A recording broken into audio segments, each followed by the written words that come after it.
Bismillah, salam alaikum, que la paix soit sur vous. Mes honorables frères et sœurs, on sait toutes et tous que l'iman, la foi, c'est un trésor inestimable, très difficile à préserver, très facile à dérober. C'est pour cela qu'il ne faut jamais baisser la garde. Et l'iman yazidu bi ta'ati rahman, augmente par la cause de l'obéissance vis-à-vis d'Allah subhanahu wa ta'ala et diminue par la cause des actes de désobéissance. Alors il y a plusieurs moyens de préserver sa foi. Parmi les moyens de préserver sa foi, de voir sa foi augmenter, de sentir un apaisement intérieur, eh bien il y a bien sûr, comme j'ai dit précédemment, obéir à Allah subhanahu wa ta'ala et s'accrocher aux actes d'obéissance.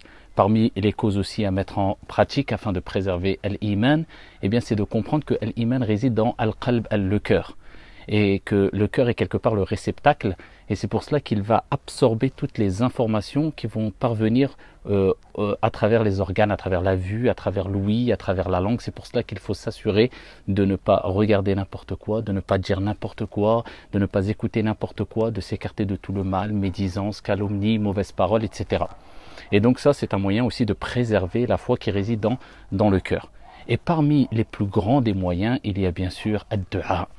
Et pourquoi pas, alors que le prophète sallallahu alayhi wa sallam, dans le hadith rapporté par At-Tabarani, il nous dit « Inna al-iman la yakhlaqu fi jawfi ahadikum kama yakhlaqu al-thawb.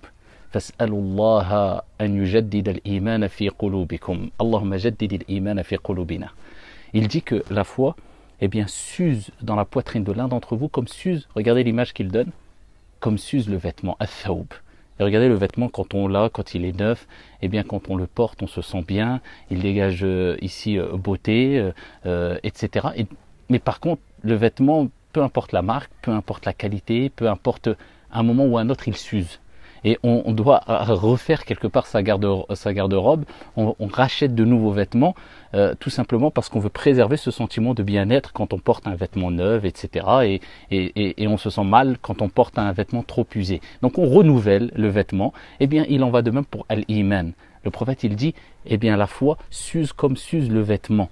Et quelle est la solution? Eh bien c'est le renouvellement de la foi. Mais la foi ne s'achète pas avec de l'argent. Mais ici il s'acquiert avec des efforts. Il s'acquiert avec l'invocation, il s'acquiert en s'écartant des actes de désobéissance et en faisant un effort constant, journalier sur soi-même. Et nous sommes des êtres humains, nous ne sommes pas des anges.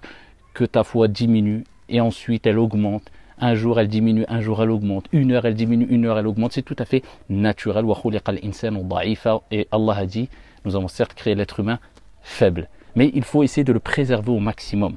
Et pour cela, comme je vous ai dit précédemment, parmi les plus grandes des causes, c'est ad-du'a. L'ad-du'a que le prophète a mentionné dans ce hadith-là. Il dit, demandez à Dieu, à Allah subhanahu wa ta'ala, de renouveler la foi dans vos cœurs. Donc, à travers ad-du'a, eh bien, Allah subhanahu wa ta'ala préserve, renouvelle la foi dans vos cœurs. Ce n'est pas la seule cause, mais c'est parmi les plus grandes des causes. Et c'est pour cela qu'il est important de chaque jour prononcer cette invocation, la dire avec le cœur, avec concentration, en arabe ou en français. En français, ô Allah, renouvelle la foi dans mon cœur. Et en arabe, Allahumma jaddidil iman fi qalbi. Allahumma jaddidil iman fi qalbi. Ô Allah, renouvelle la foi dans mon cœur. Qu'Allah subhanahu wa ta'ala vous préserve et vous accorde une foi qui augmente chaque jour et qui est préservée de tout mal. آمين يا رب العالمين والسلام عليكم.